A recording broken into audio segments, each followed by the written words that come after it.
अश्विनी कुमारों के पुत्रों का कोई योद्धा कभी न सानी था। नकुल बड़ा ही मनमोहक और सहदेव बड़ा ही ज्ञानी था। धनुर्धरों के उस काल में दो तलवारें लहराती थी। देख दोनों का पराक्रम, अधर्मियों की रूहें कांप जाती थी। अधर्मियों के महिमा मंडन में जगत असली धर्म योद्धाओं को भूल गया। कलयुग का ये समय है बंधु, धर्म के हो प्रतिकूल गया। जब कुरु सेना के वीरों ने नभ को असंख्य तीरों से पाटा था, इन्हीं अश्विनी कुमारों ने हर तीर तलवारों से काटा था।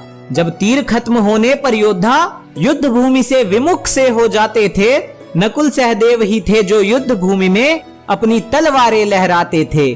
जब रथ विहीन होकर कुछ योद्धा धर्म की दुहाई देते थे, रथ त्यागने पर भी इन वीरों की तलवारों के शोर सुनाई देते थे। रथ ध्वस्त हो जाता है और रणभूमि में ना कोई तीर काम में आता है।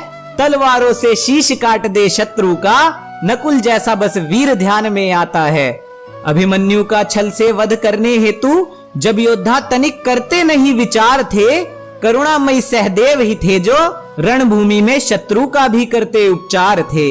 मेघों की घटा में घुड़सवारी करता नकुल अभ्यास के अजब विचार से बारिश की हर बूंद काट देता था अपनी तलवार की धार से। शस्त्र विद्या में परशु लाकर युद्ध नीति को दिए नए आयाम थे।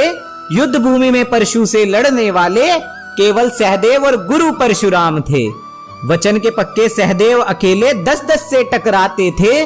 दुशासन और शकुनी जैसे तो उनके नाम से ही कतराते थे।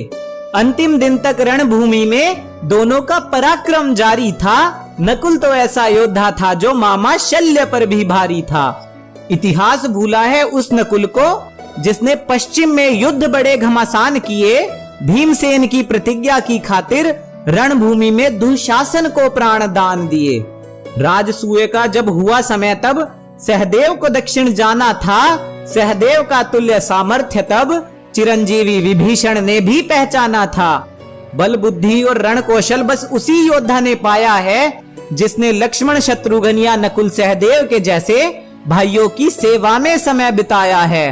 पढ़कर मुगलों का इतिहास आज भाई भाई का दुश्मन है। 2 मुट्ठी जमीन की खातिर घर घर में महाभारत कारण है। अरे हिंदू इतिहास में झांक कर देखो, करुणा से भर जाओगे। नकुल सहदेव या भरत शत्रुघ्न भाइयों का प्रेम ही पाओगे। इतिहास गवाह है जब जब अपनों ने अपनों पर शस्त्र उठाया है, तब तब गिद्धों ने भारत भू पर आकर हमें नोच नोच कर खाया है।